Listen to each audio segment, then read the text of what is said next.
Startup Weekend is a global grassroots movement of entrepreneurs learning the basics of founding startups and launching successful ventures.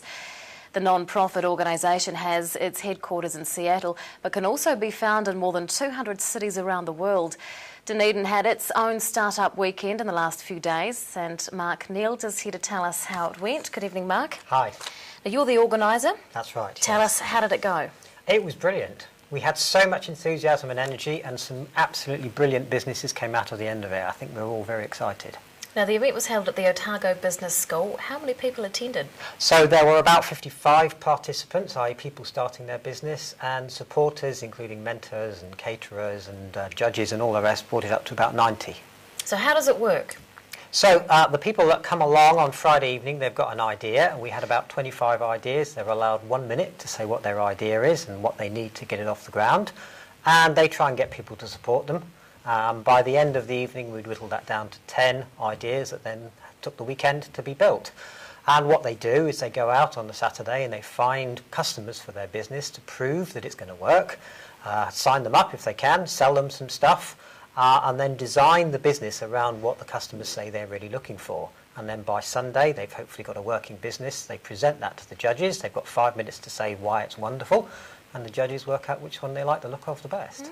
And what kind of business ideas came through at the weekend? Well, there was a wide variety. Normally we just get web startups of one sort or another, but we had a huge variety this time. We had someone creating living jewellery, if you can imagine that. It grows on you, literally. We had someone who said, actually tapping into, this was the winner in fact, they were called Tails, and their view was people want to know where their fish has come from when they eat it at the restaurant, so they've designed a process to show you where your fish has come from, what the tastiest bits of it are at the moment, and why it's particularly good for you. What were some of the things that really stood out for you? I think what blew me away most was the sheer quality of some of the outputs. And now I'd love to be able to show you some of the websites that they've created, because actually some of them are stunningly beautiful. Given these guys have had 48 hours to conceive them, build them and get them out there on the web, you know, that's pretty astonishing going. There are 5 or 6 really high quality businesses there. Living jewellery sounds fabulous. Is that a fungus or something else? It's like a fungus. I mean, it is an organism. I have to be careful because you know, the idea of how it works may not be too appealing to everyone, but the outcome, in fact, you know, having your own individual piece that grows with you, it's like a flower. They describe it to me as like a flower that grows, but once it's opened and reached perfection, it stops and stays like that forever. Wow, really want to see that one.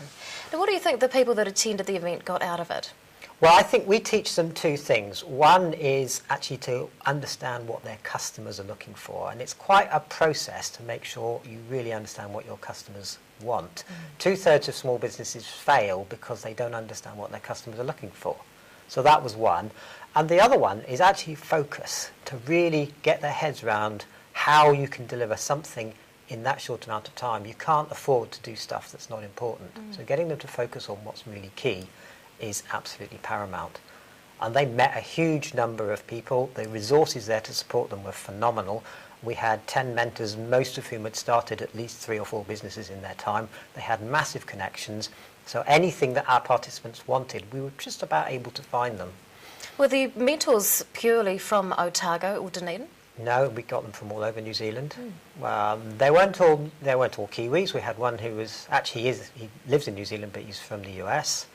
One who was born in China, but actually went to OP here and studied there, and is now working locally.